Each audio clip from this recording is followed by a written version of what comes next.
In 2008, Ireland's economy collapsed. Banks failed, construction froze, and a generation packed their bags. Between 2009 and 2014, hundreds of thousands of young Irish workers boarded planes for London, Sydney, and Toronto. The country that had roared through the late 1990s fell silent. Its half-built estates left as concrete skeletons across the Midlands. Economists called them ghost estates, monuments to a bubble that had burst spectacularly. But money has a memory, and capital returns to stability. By the mid-2010s, the story began to reverse. Ireland's corporate tax rate, fixed at 12.5%, became an irresistible magnet for the world's largest firms. Google expanded its European headquarters in Dublin's Silicon Docks. Apple deepened its roots in Cork, where it had operated since 1980.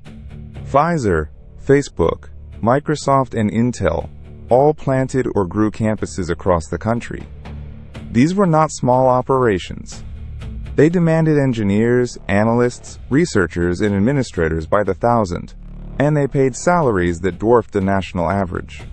The jobs arrived faster than at any point in decades.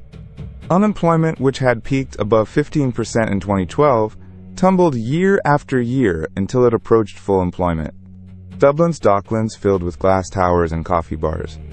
The recovery was not evenly felt, but its momentum was undeniable.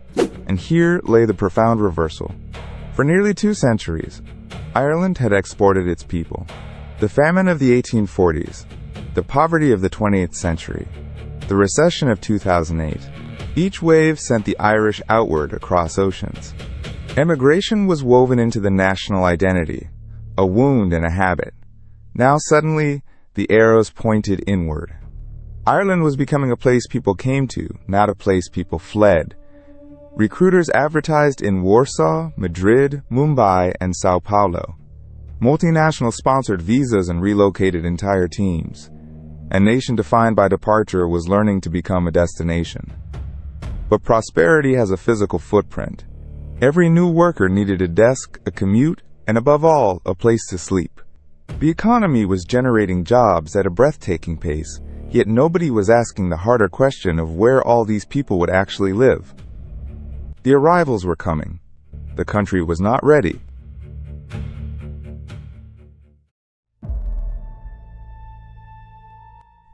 The numbers tell a story no politician had prepared for.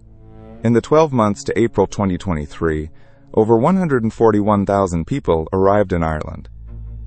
It was the highest level of immigration in 16 years, since before the crash.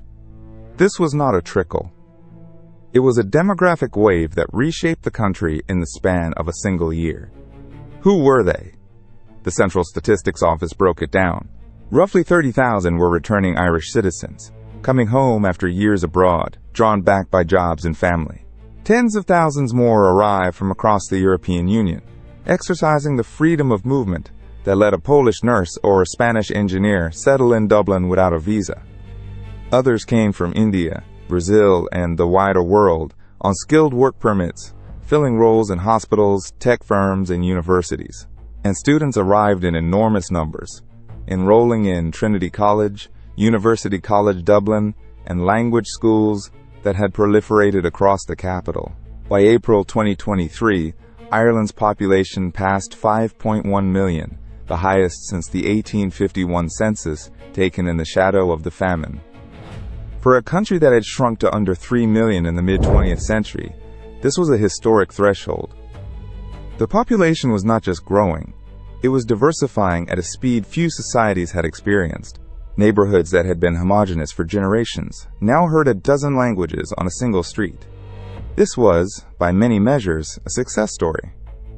Immigration was a symptom of prosperity, proof that Ireland had built an economy the world wanted to join. Labor shortages in healthcare, hospitality, and construction were being filled. The tax base was expanding. The cultural fabric was thickening. Government ministers spoke proudly of a modern, open, globalized Ireland. But growth on this scale places relentless pressure on infrastructure.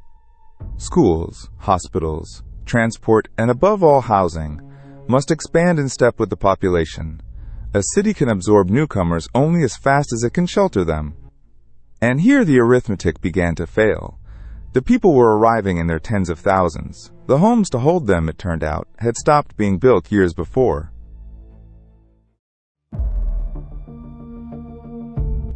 To understand the crisis, you must go back to the wreckage of 2008.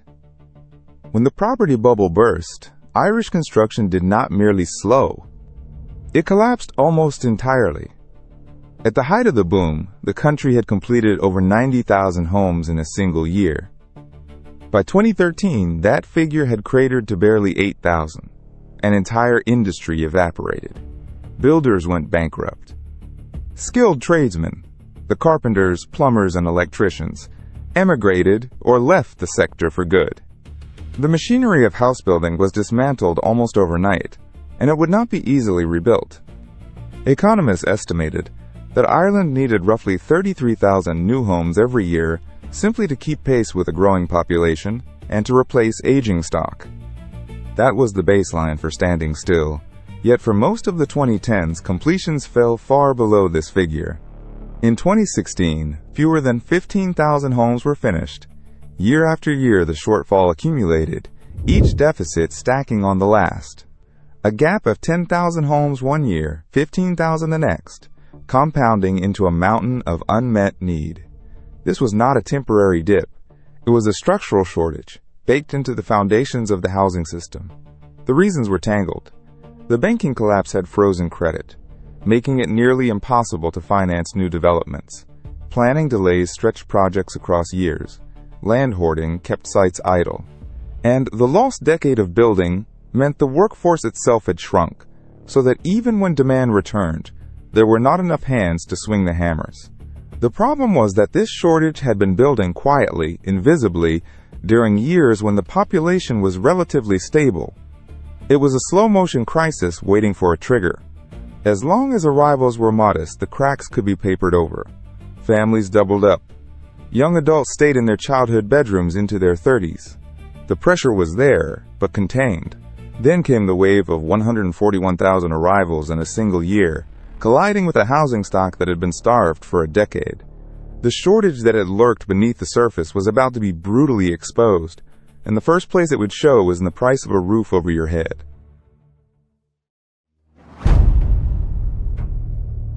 Rent is the sharpest edge of a housing shortage, and in Ireland it cut deep. When demand overwhelms supply, prices do not rise gently, they surge. And by 2024, the national picture had become almost unrecognizable to anyone who remembered the previous decade. Average monthly rents across Ireland passed €900. That was the national figure, dragged upward but not defined by the capital. In Dublin, the numbers climbed far higher, with average rents for many properties well above €200-300 a month. For a single professional, this could swallow more than half a take-home salary. For families, it was a monthly ordeal. For students and new arrivals, it was often simply impossible, forcing multiple strangers into shared rooms at prices that would once have secured an entire house. The government had a tool meant to prevent exactly this. In 2016, it introduced rent pressure zones, designated areas where rent increases were legally capped, first at 4%, later adjusted, in an effort to protect tenants from runaway hikes. In theory, the policy would slow the escalation and give supply a chance to catch up. In practice, it failed to tame the market. The caps applied to existing tenancies, but landlords found room to raise rents between tenants, and enforcement was patchy. More fundamentally, no rent cap can conjure a home that does not exist. The zones addressed the symptom, not the disease. As long as tens of thousands of people were competing for a fixed and inadequate stock of properties, demand outstripped every available unit. Viewings drew queues down the street. Listings vanished within hours. Prospective tenants offered months of rent up front just to be considered. The consequences rippled outward. Workers accepted jobs in Dublin, then discovered they could not afford to live within an hour of the city. Nurses and Gardaí commuted from distant counties. Some multinationals quietly warned that the housing crisis threatened their ability to recruit. The very prosperity that drew people to Ireland was being strangled by the cost of staying. And yet, for all its severity, the rental crisis affected those who could still pay something. A far more desperate population was arriving, one with no salary and nowhere at all to turn.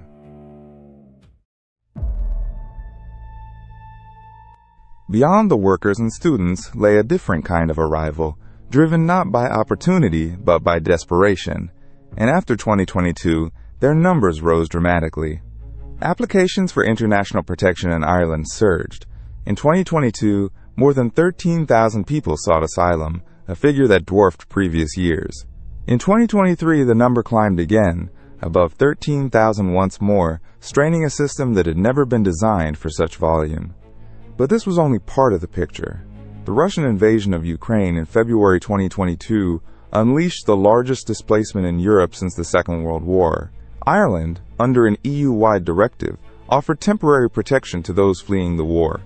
Within 2 years, roughly 100,000 Ukrainians had arrived, granted the right to live and work without the lengthy asylum process. They came with children, with elderly parents, with whatever they could carry. Combined, these two streams, asylum seekers from across the globe and Ukrainians fleeing invasion, placed an extraordinary demand on the state. And unlike EU workers or returning citizens, these arrivals could not simply enter the rental market. Many had no savings, no local references, no ability to compete in a market where even well-paid professionals were being priced out.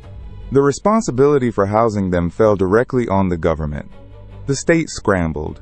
With no reserve of accommodation and a rental market already at breaking point, officials improvised on a massive scale. Hotels across the country were block-booked, their rooms converted from tourist lets into long-term shelter, emptying seaside towns of their visitor trade.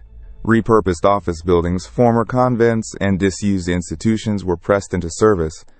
When even these ran short, the state turned to tents, erecting temporary encampments and canvas shelters to hold people the system could not otherwise house. Every solution was a stopgap, expensive and temporary, papering over the absence of any real capacity. The bill ran into billions of euro. Rural communities woke to find hotels transformed overnight. And the fundamental problem remained unsolved. A country that could not build enough homes for its own growing population was now asked to shelter tens of thousands more. The improvisation could not hold forever. Soon the system meant to receive asylum seekers would break down entirely, leaving people with nowhere to sleep at all.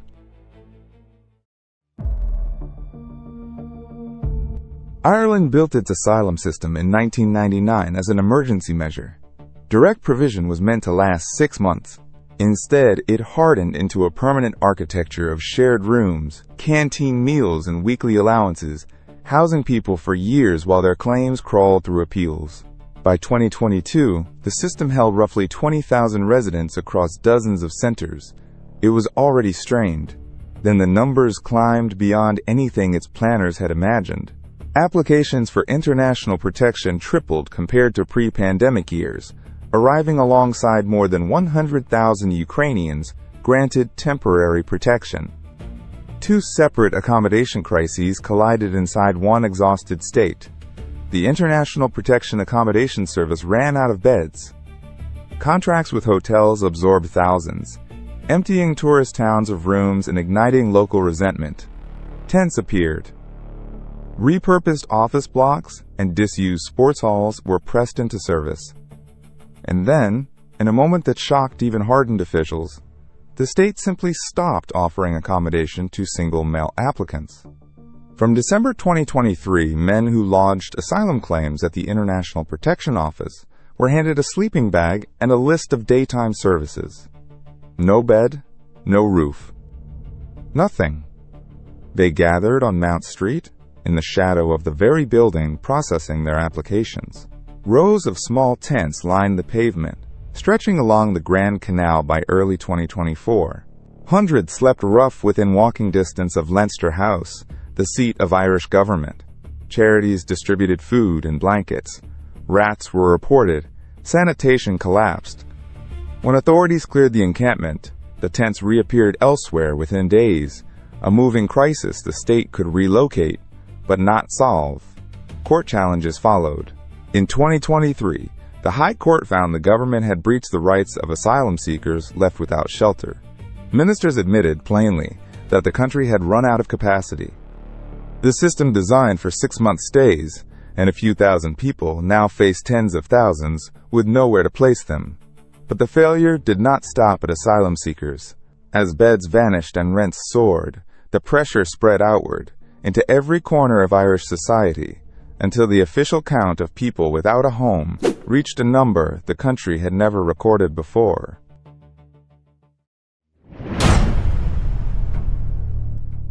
The Department of Housing publishes its homelessness figures monthly, a stark ledger updated without ceremony. Through 2023 and into 2024, each release broke the last. The total climbed past 13,000, then crossed 14,000 people living in emergency accommodation. The line on the graph pointed only upward. Behind the number sat categories the state itself tracked: adults in hostels, families in hotel rooms, and children. More than 4,000 children were homeless, growing up in single rooms with shared bathrooms, doing homework on beds, moving schools when placements shifted. Charities like Focus Ireland and the Simon communities warned that a generation was being raised inside emergency accommodation, their instability measured in nights, not years. Crucially, these figures did not even include asylum seekers in direct provision or the Ukrainians in state contracts. The 14,000 were the officially homeless, people, many of them Irish citizens, who had lost tenancies they could not replace. Landlords sold up as property values recovered. Rent pressure zones did not stop eviction notices. When a family left a home priced at €400 a month, nothing affordable existed to move into. The exit door had been bricked shut. This is what made the crisis so combustible. Homelessness was not a migrant problem or a citizen problem. It was a supply problem that struck both. The Irish pensioner priced out of a rented flat, and the newly arrived asylum seeker on Mount Street were competing for the same vanished rooms in the same overheated market. Yet in public discourse, the two groups were increasingly set against each other. Politicians spoke of pressures on services. Radio phone-ins simmered. The phrase "Ireland is full" began circulating, printed on placards, and shared across social media feeds. The data told a story of structural shortage, decades in the making. But data rarely wins arguments against fear. As families waited on housing lists, tens of thousands deep, and as tents lined the capital's canals, the frustration that had been building for years needed only a spark. In November 2023, on the streets of Dublin, it found one.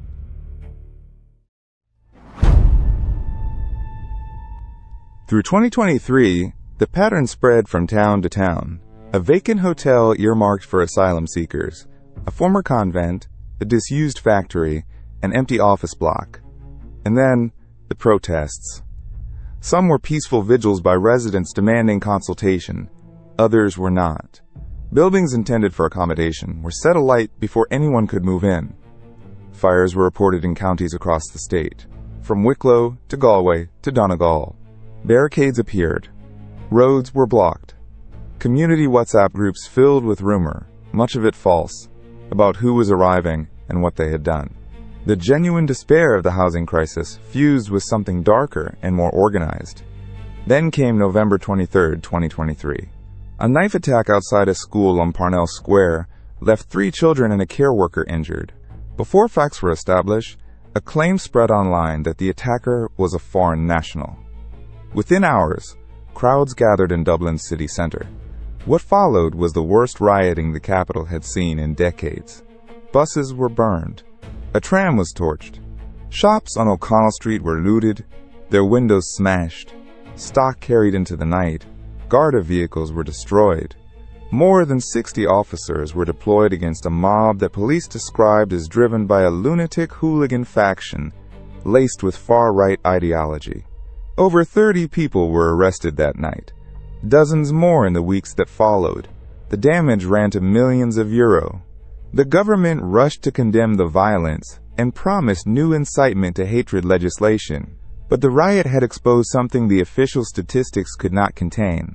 A public mood in which real grievance and manufactured hatred had become almost impossible to separate. People who could not find homes, and people who did not want their neighborhoods changed, and people who simply wanted to burn something, had all arrived on the same street. Misinformation had lit a fuse laid down by a decade of scarcity. The state now faced two crises at once, one of housing and one of trust. And the promise at the heart of Irish policy, to build its way out, would soon meet the hardest limits of all.